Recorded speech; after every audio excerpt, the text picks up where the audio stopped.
Hello friends, how are you? I hope you are fine. So आज हम करने जा रहे हैं एक बहुत ही इंपॉर्टेंट टॉपिक जिसका नाम है figure of speech. Figure of speech क्या होता है? जैसे आपको पता होगा कि जैसे शादियों का सीजन चल रहा है तो शादियों में जाने से पहले लेडीज़ लोग क्या करते हैं, अपने आप पे मेकअप करती हैं, है ना। मेकअप क्यों करती हैं? खूबसूरत दिखने के लिए। तो वैसे ही जो हमारे पोइट या राइटर हैं वो अपने वर्क्स में, अपनी पोएम्स में फिगर ऑफ स्पीच का यूज़ करते हैं अपनी पोएम्स को खूबसूरत बनाने के लिए, अपनी बात को मज़ेदार बनाने के लिए, रोचक बनाने के लिए। ठीक है।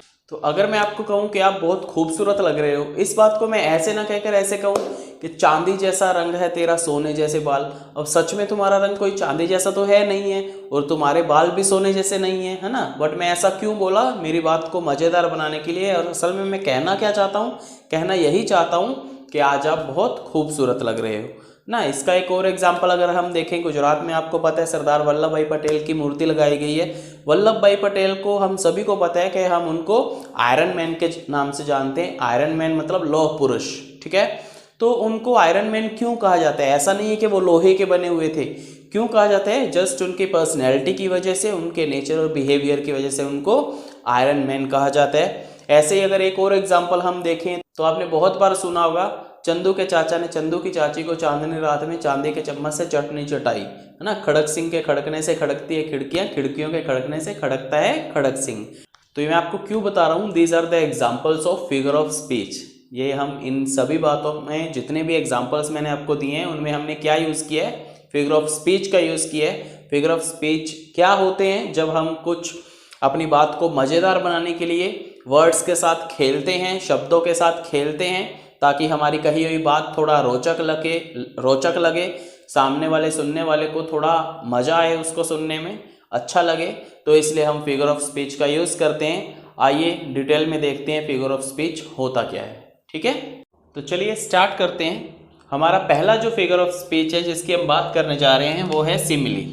ठीक है। सिमिली क्या होता है? Comparison between two different things.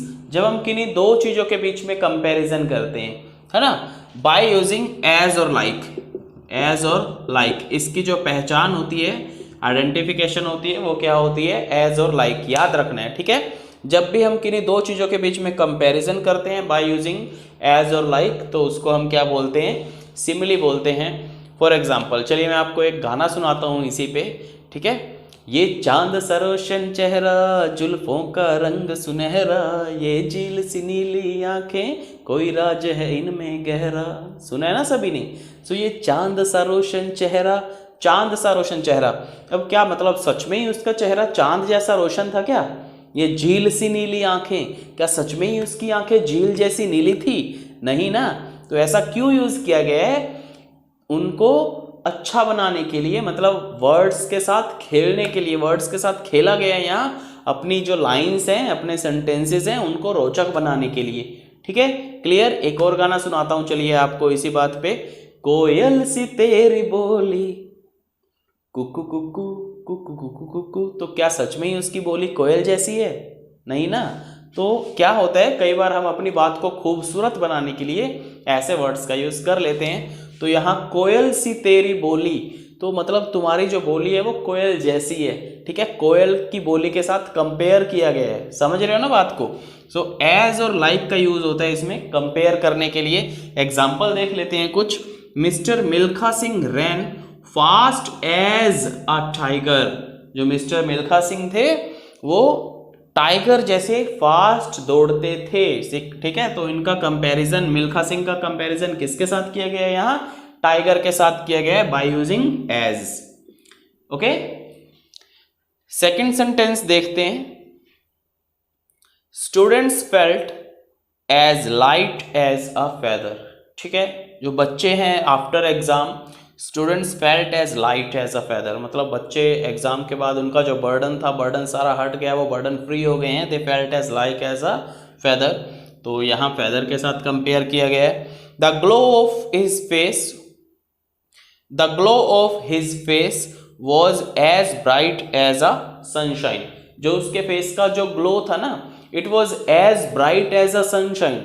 Sunshine के जैसा ब्राइट था, चमक रहा था, तो सनशाइन के साथ कंपेयर किया गया है किसको, उसके फेस के ग्लो को। तो यहाँ दोनों चीज़ों का कंपेरिजन किसके द्वारा किया गया है, by using as.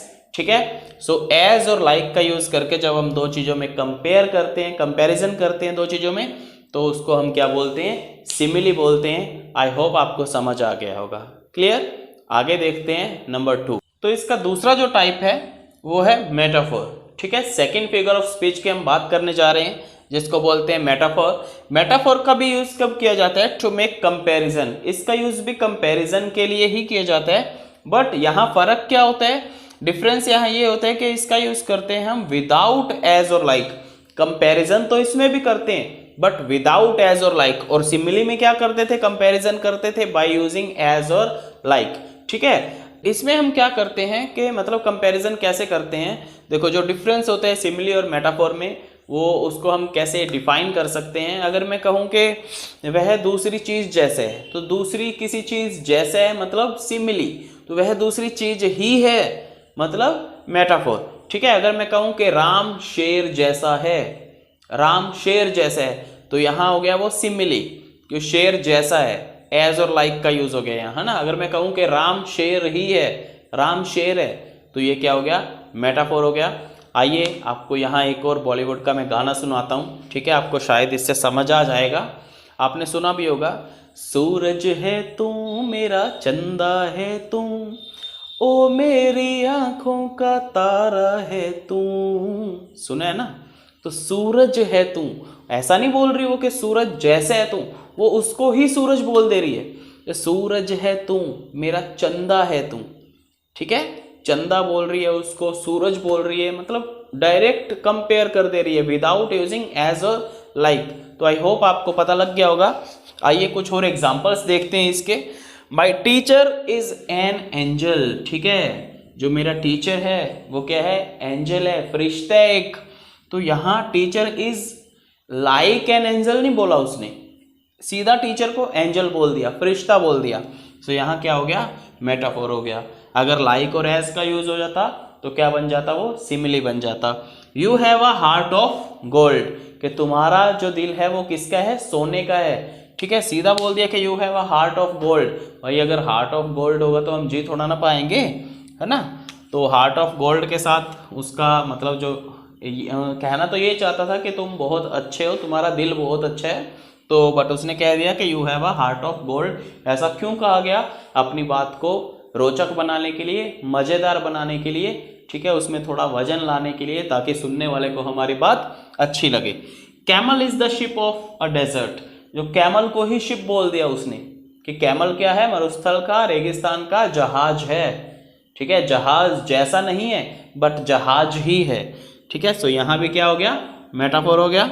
This class is जू। अब कई बार क्या होता है कि मतलब जब कोई टीचर क्लास में नहीं होता, आप लोग शोर मचा रहे होते हो, पूरी क्लास को आपने सिर पे उठा रखा होता है, अचानक से टीचर आता है तो क्या करता है, आपको क्या बोलता है वो, अरे चुप करिए, क्या इस क्लास मतलब कोई चिड़ियाघर है क्या ये, दिस क्लास इज अ जू बोल देता है ना teacher. This class is a market, सब्जी मंडी है, सब्जी मंडी में जैसे चिल्लाते हैं लोग सब्जी बेचने वाले, वैसे ही तुम लोग चिल्ला रहे हो, बोल देता है ना। So this class is a zoo, this class is a market. So directly teacher compare कर रहा है क्लास को किसके साथ, जू के साथ या मार्केट के साथ। तो यहाँ क्या हो जाएगा, मेटाफोर आ जाएगा। अगर कोई और बॉलीवुड का सॉन्ग आपको याद हो जो मेटाफोर का एग्जाम्पल हो तो मुझे कमेंट सेक्शन में जरूर बताइए। ठीक है, आगे चलते हैं पॉइंट नंबर 3, टाइप नंबर 3 की तरफ। अलिट्रेशन। अलिट्रेशन क्या होते हैं, हिंदी में जो आप करते हो अनुप्रास अलंकार, है ना। फिगर ऑफ स्पीचेस को हिंदी में अलंकार बोलते हैं। अलिट्रेशन क्या होता है, having the same consonant sound, जिसमें सेम कॉन्सोनेंट साउंड बार बार रिपीट होता है ना, हर वर्ड में। मतलब अगर एक सेंटेंस है उसमें 3-4 बार सेम कॉन्सोनेंट साउंड अगर रिपीट हो जाता है तो उसमें कौन सा फिगर ऑफ स्पीच होता है, अलिट्रेशन होता है। ठीक है, जैसा कि आपने टंग ट्विस्टर सुने होंगे, चंदू के चाचा ने चंदू की चाची को। ठीक है, चलिए इसको सॉन्ग गाकर सुनाता हूँ मैं। चंदू के चाचा ने चंदू की चाची को चांदी के चमचे से चटनी चटाई। सुना है ना। तो एक और होता है, चंदा चमके चमचम चीखे चौकन्ना चोर, चीटी चाटे चीनी चटोरी चीनी खोर। सुना है ना। इंग्लिश के जो टंग ट्विस्टर्स होते हैं वो कैसे होते हैं ये भी आपको बताता हूँ, वो भी एग्जाम्पल्स होते हैं एलिट्रेशन के, ठीक है। Ice cream, you scream, we all scream for ice cream. Ice cream, you scream, we all scream for ice cream, ठीक है। प्रैक्टिस करना, घर पे बोल के दिखाना मुझे। Ice cream, you scream, we all scream for ice cream, ठीक है। तो चलिए एक और बताता हूँ मैं। Can you can a can as a canner, can can a can. Can you can a can as a canner, can can a can, ठीक है। इसको बोल के दिखाना, 3 बार बोलना है, सभी नहीं रिपीट करने।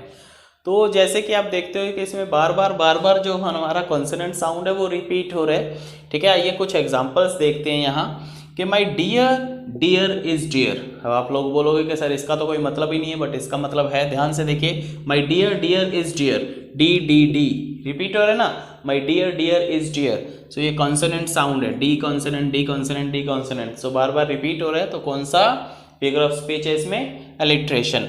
कविता किड्स केप्ट प्लेइंग, क क क, कविता किड्स केप्ट प्लेइंग, ठीक है। क क रिपीट हो रहा है। Bablu brought a basket, Bablu brought a basket, ठीक है। So B B B, Bablu brought a basket. sheep should sleep in a shed, sheep should sleep in a shed, sheep should sleep in a shed, s, ठीक है। शू, ठीक है। sheep should sleep in a shed, shoe, sheep should sleep shed, ठीक है। Sound एक ही बार repeat हो रहा है, जो साउंड है वो बार बार रिपीट हो रहे हैं यहाँ, ठीक है। So having same consonant sound, वो कौन सा फिगर ऑफ स्पीच होता है? एलिट्रेशन। आई होप आपको समझ आ गया होगा। अगर आपको कोई और गाना पता है एलिट्रेशन के ऊपर तो मुझे कमेंट सेक्शन में कमेंट करके जरूर बताना। बहुत सारे बॉलीवुड के सॉन्ग्स हैं जो हमारे फिगर ऑफ स्पीचेस के एग्जाम्पल्स हैं, फाइंड आउट करिए और मुझे बताइए। आगे देखते हैं नंबर 4। तो आगे पॉइंट नंबर 4 बताने से पहले मैं आपको अपने बारे में कुछ बताना चाहता हूँ, ठीक है। ध्यान से सुनना सभी बच्चे। एक टाइम की बात है, मैं जब स्कूल में पढ़ा करता था, किस जमाने की बात है, जब डायनासोर्स हुआ करते थे, है ना। आपने भी सुना होगा धरती पे डायनासोर्स हुआ करते थे पहले। सो जिस टाइम पे डायनासोर्स हुआ करते थे, उस टाइम पे जब हम स्कूल जाया करते थे, रास्ते में अगर हमें कोई डायनासोर मिल जाता तो भाई साहब हम उनकी बैक पे बैठकर, डायनासोर के ऊपर बैठकर हम स्कूल चले जाया करते थे, ठीक है। और जैसे स्कूल में जाते और वहाँ जो मेरे बेस्ट फ्रेंड थे वो कौन थे? Albert Einstein. मैं एल्बर्ट आइंस्टाइन के साथ बैठकर पढ़ाई किया करता था क्लास में, और शाम को घर आकर खाना वाना खाकर हम खेलने जाया करते थे, और सचिन तेंदुलकर के साथ में क्रिकेट खेला करता था। सचिन तेंदुलकर को ये जो अच्छे अच्छे शॉट मारते हैं ना घुमा घुमा कर, ठीक है, वो किसने सिखाए? भाई साहब मैंने ही सिखाए, और कोई नहीं आया था सिखाने। ज़्यादा हो रहा है ना थोड़ा, है ना, ज़्यादा हो रहा है ना। ये क्यों ज़्यादा हो रहा है? मैं ज़्यादा बना रहा हूँ इसलिए हो रहा है। ज़्यादा क्यों बना रहा हूँ मैं? अपनी बात को मज़ेदार बनाने के लिए, अपनी बात को रोचक बनाने के लिए। यही हमारा टाइप नंबर 4 है, जिसको हम बोलते हैं हाइपरबोले, ठीक है। एग्जैजरेशन किया जाता है, जिसमें एग्जैजरेशन क्या होता है? मतलब किसी बात को बढ़ चढ़कर बोलना, किसी बात को बढ़ चढ़कर बोलना। जैसे मैंने अभी बोला कि मैं डायनासोर के ऊपर बैठकर स्कूल जाया करता था, एल्बर्ट आइंस्टाइन के साथ बैठकर मैं पढ़ा करता था, सचिन तेंदुलकर को मैं सिखाया करता था क्रिकेट कैसे खेलते हैं, ठीक है ना। किसी बात को बढ़ चढ़कर जब हम बोलते हैं उसमें कौन सा फिगर ऑफ स्पीच होता है? हाइपरबोले, ठीक है। आइए कुछ एग्जाम्पल्स देख लेते हैं। गाना सुनोगे क्या? एग्जाम्पल, ठीक है। एग्जाम्पल देखोगे या गाना सुनोगे? चलो पहले गाना सुना देता हूँ, आप भी क्या याद रखोगे। इंग्लिश सिंह ने आज आपको बहुत गाने सुनाए हैं, एक और सुन लीजिए, ठीक है। तू धरती पे चाहे जहाँ भी रहेगी, तुझे तेरी खुशबू से पहचान लूँगा। अब भाई साहब इसमें ध्यान से देखिए, खुशबू से पहचान लूँगा, तो भाई मतलब नाक बहुत तेज है। अब नाक किसका तेज होता है? सोचो जरा, सोचो, आया क्या कुछ दिमाग में? वही जो 4 टांगों वाला होता है ना, अ फेथफुल एनिमल। बिल्कुल सही गेस किया है, समझ गए ना। सो बड़ा चढ़ाकर बोल रहा है वो कि धरती पे जहां भी रहेगी भैया, अपनी खुशबू से ही मैं तुझे पहचान लूंगा, मतलब तेरी खुशबू से ही तुझे पहचान लूंगा, मेरा नाक बहुत तेज है। बड़ा चढ़ाकर बोल दिया, कहने को चाहे वो वही है 4 टांगों वाला, ठीक है ना। I am so hungry I could eat a horse. Example देखते हैं, एग्जाम्पल नंबर 1 कि I am so hungry I could eat a horse, कि मैं इतना भूखा हूं भाई साहब, मैं एक घोड़े को भी खा सकता हूं, घोड़े को भी खा सकता हूं एक। तो बढ़ा चढ़ाकर बोल दिया ना कि भाई सच्ची में थोड़ी ना घोड़ा खा जाएगा। I am so tired I could sleep for a year, कि इतना थका हुआ हूं मैं कि 1 साल तक के लिए मैं आराम से सो सकता हूं। सो जाओगे क्या? सो जाओगे क्या 1 साल के लिए? नहीं ना। तो ये हम अगेन किस लिए ऐसे वर्ड्स का यूज कर रहे हैं? क्यों हम अपनी स्टेटमेंट्स को ऐसा लिख रहे हैं? क्यों? इनको मजेदार बनाने के लिए, बात में थोड़ा वजन लाने के लिए, ताकि सुनने वाले को अच्छा लगे। ठीक है, हमारी बात ध्यान से सुनने वाला। इसीलिए हम किसका यूज करते हैं? फिगर ऑफ स्पीच का यूज करते हैं। बार बार आपको याद दिला रहा हूं, भूलना नहीं है। I would move mountains for her, कि भाई मैं उसके लिए माउंटेन्स भी मूव कर दूंगा, पहाड़ों को भी हिला दूंगा। भाई इतना सच्चा प्यार तो भाई करके दिखा। ठीक है ना, करने की बात हो तो और होती है, बोलने की बात और होती है। तो यहाँ सिर्फ बोला जा रहा है, किया नहीं जा रहा। I would move mountains for her. I hope आपको समझ आ गया होगा कि जब हम किसी भी बात को एक्सेजरेट करते हैं, किसी भी बात को बढ़ा चढ़ा कर बोलते हैं, उसमें कौन सा फिगर ऑफ स्पीच होता है? हाइपरबोले। ओके, आगे पॉइंट नंबर 5, टाइप नंबर 5। तो चलिए आगे देखते हैं point number 5, type number 5, assonance. Assonance क्या होता है? Repeat the same vowel sound but start with different consonant, जिसमें सेम वोवल साउंड रिपीट होता है बट ये कॉन्सोनेंट साउंड से स्टार्ट होता है। ठीक है, start with different consonant, different consonant से स्टार्ट होता है और डिफरेंट वोवल साउंड जिसमें रिपीट होता है। आपको ऐसे समझ नहीं आएगा। चलिए एक एग्जांपल देखते हैं इसका।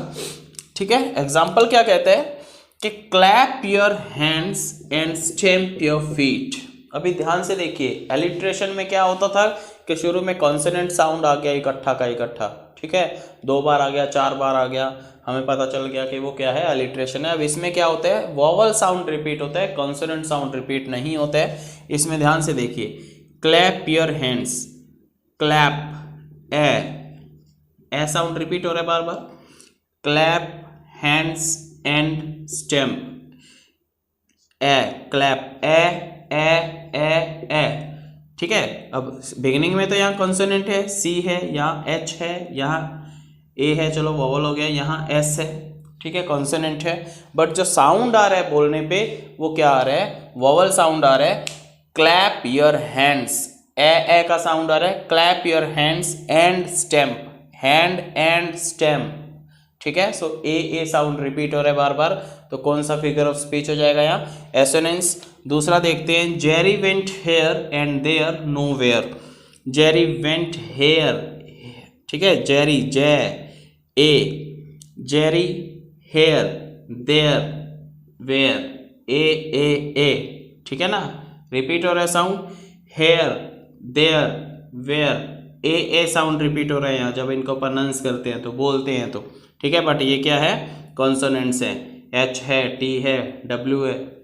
ओके, वोवल तो 5 ही होते हैं ना, सभी को पता होगा, बट जो साउंड है मतलब ये जो लेटर्स हैं ये कॉन्सोनेंट हैं। साउंड क्या रिपीट हो रहा है? वोवल साउंड रिपीट हो रहा है। तो कौन सा होगा इसमें? एसोनेंस होगा। Bear is near but no need to fear. Bear, near, fear, E. Bear is near but no need to fear, but यहाँ क्या है? सारे कॉन्सोनेंट है, देखिए बी, एन और एफ, बट जो साउंड आ रहा है वोवल साउंड आ रहा है। ठीक है, bear is near but no need to fear. I hope समझ आ रहा होगा। Men sell the wedding bell, men sell wedding bell। ठीक है, men sell wedding bell, ई ये साउंड है जो वो रिपीट हो रहा है। तो क्या हो गया? एसोनेंस हो गया। ठीक है, दोबारा बताता हूँ, रिपीट सेम वोवल साउंड, जिसमें वोवल साउंड रिपीट होता है but it starts with different consonant. ठीक है, डिफरेंट कॉन्सोनेंट से स्टार्ट होता है, वोवल साउंड रिपीट होता है। क्लियर? ठीक है, तो आई होप आपको ये पांचों के पांचों टाइप अच्छे से समझ आ गए होंगे। ठीक है, अभी ये टॉपिक कंप्लीट नहीं हुआ है, अभी काफ़ी टाइप्स बाकी हैं, बट ये मैं यहीं वीडियो को ख़त्म कर रहा हूँ। क्यों ख़त्म कर रहा हूँ? क्योंकि वीडियो ऑलरेडी बहुत ज़्यादा लंबी हो चुकी है। फिर अगर बहुत ही ज़्यादा लंबी हो जाती है, 35-40 मिनट की वीडियो हो जाती है, तो उसको देखने में मज़ा नहीं आता है ना, थोड़ा बोरिंग फील होने लगता है। तो इसलिए मैं चाहता हूँ कि ये 5 टाइप आप इसी वीडियो में कवर करिए। बाकी के जो टाइप्स रह गए हैं वो बहुत ही जल्दी आपके लिए एक और वीडियो लेकर आऊँगा मैं, फिगर ऑफ स्पीच की सेम पार्ट नंबर 2, तो उसको देखिएगा। ठीक है, वीडियो अच्छा लगा हो तो प्लीज़ एक लाइक कर देना, चैनल को सब्सक्राइब नहीं किया है सब्सक्राइब कर देना। आप मेरा नंबर नोट कर लीजिए, व्हाट्सअप नंबर है मेरा 9466282541। अगर आपको किसी भी तरह की कोई दिक्कत हो, आप मेरे से कॉन्टैक्ट करना चाहते हो, फ़ोन पे बात करना चाहते हो, व्हाट्सअप करना चाहते हो, तो आप मुझे इस नंबर पे कभी भी कर सकते हो। 110% मैं कोशिश करूँगा कि आपके व्हाट्सअप मैसेज का रिप्लाई मैं ज़रूर दे सकूँ, ठीक है। किसी को भी कुछ अच्छे अच्छे एग्जाम्पल्स अगर आपके माइंड में आ रहे हैं, कुछ बॉलीवुड सॉन्ग्स आ रहे हैं आपके माइंड में जो इन 5 टाइप्स पे फिट बैठते हैं, तो आप मुझे कमेंट सेक्शन में कमेंट करके ज़रूर बता सकते हैं, ठीक है। Thank you very much. ऐसे ही जुड़े रहिए इंग्लिश सिंह के साथ, और ताकि मुझे भी मोटिवेशन मिलता रहे और नई नई वीडियोज़ मैं आपके लिए लेकर आता रहूँ। Thank you.